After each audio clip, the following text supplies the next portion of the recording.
Hello dear students, welcome to concept point. Let's see question number 19 from exercise 20.1. क्या दिया गया है? बोला गया इंटीग्रेट करने के लिए -1 to 0 dx upon root 3x plus 4 minus root 3x plus 9। मतलब एक अलजेब्रिक एक्सप्रेशन है जो जब भी इस तरह के रूट वगैरह में होता है तो रेशनलाइज करना होता है। सबसे बड़ा हमारे पास एक हथियार है, वो रेशनलाइजेशन है। ठीक है, तब आप क्या करोगे? रेशनलाइज। तो रेशनलाइज जब आप करोगे तो लिखे जा सकते हैं यहाँ से रूट 3x प्लस 4 माइनस, लिख सकते हो आप यहाँ से root 3x plus 9 divided by a square minus b square के फॉर्मूला पर रखोगे तो नीचे लिखा जा सकता है 3x प्लस 4 माइनस आप यहाँ से लिख सकते हो 3x प्लस 9 का dx। नाउ अब देखो तो यहाँ से 4 माइनस 3 से 3x कैंसिल आउट हो गए, 4 minus 9 that is equal to -5, मतलब 1/5 को इंटीग्रेशन से आप बाहर कर लो और यहाँ से लिमिटिंग वैल्यू आ गया आपका -1 to 0।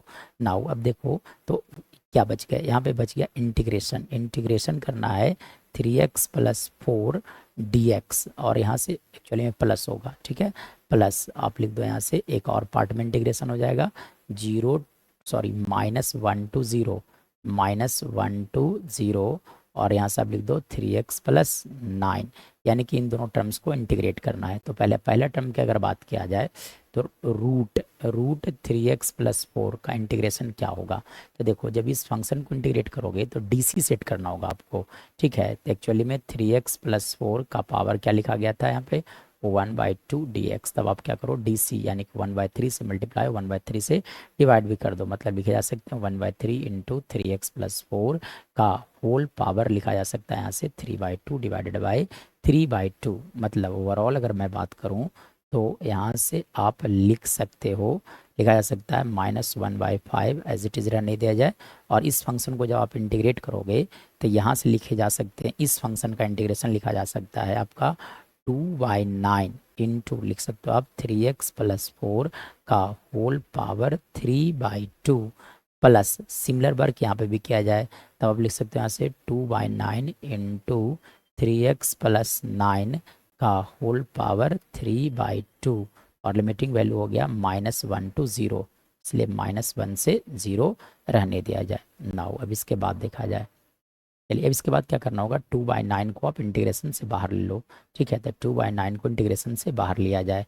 जब आप इंटीग्रेशन से बाहर लोगे तो लिखे जा सकते हैं -2/45 इंटू, चलिए यहाँ से क्या बच गया आपका 3x प्लस 4 का whole power 3/2 plus 3x plus 9 का होल पावर 3/2 और यहाँ से बच गया -1 to 0।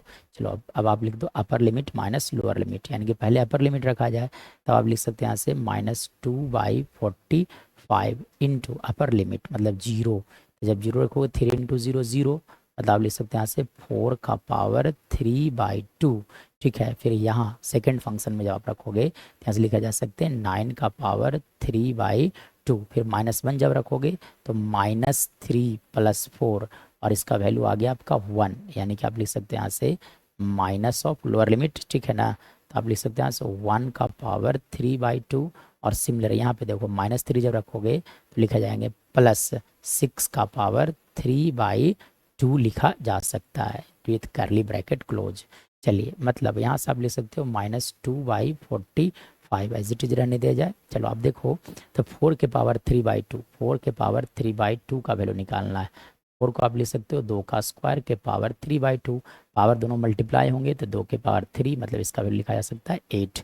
तो आप लिख सकते हैं यहाँ से 8, 3 का स्क्वायर लिखोगे यानी कि 3 के power 3 that is equal to 27 और यहाँ से अब 1 के पावर कुछ भी रहेगा तो आप लिख सकते हो यहाँ से -1 और 6 के पावर 3/2, तो 6 के पावर 3/2 को मैं एज इट इज छोड़ देता हूँ। ठीक है, तब आप लिख दो यहाँ से -2/45 इंटू 8 है ना, 8 + 27 35 -1 that is equal to 34 minus 6 into आप लिख सकते हो 6 का पावर 1/2। चलिए अब इसके बाद देखा जाए, चलो अब देखो तो इसके बाद क्या किया जाए? इसके बाद आप क्या करोगे कि यहाँ से 2 कॉमन ले लो। कितना कॉमन लिया जाए? 2 कॉमन ले लिया जाए। तो जब 2 कॉमन लोगे तो लिखे जा सकते हैं -4/45 इंटू यहाँ से लिख सकते हो आप 17 -6 के पावर 3, यहाँ से क्या बचेगा आपका 3, तो अब आप लिख दोगे यहाँ से 3 माइनस लिख सकते हो आप 3, 6 के पावर 1/2 मतलब आप लिख सकते हो यहाँ से √6। ठीक है, मतलब ओवरऑल वैल्यू मेरा आ गया -4/45 इंटू 17 माइनस 3√6। ठीक है, this is our right answer.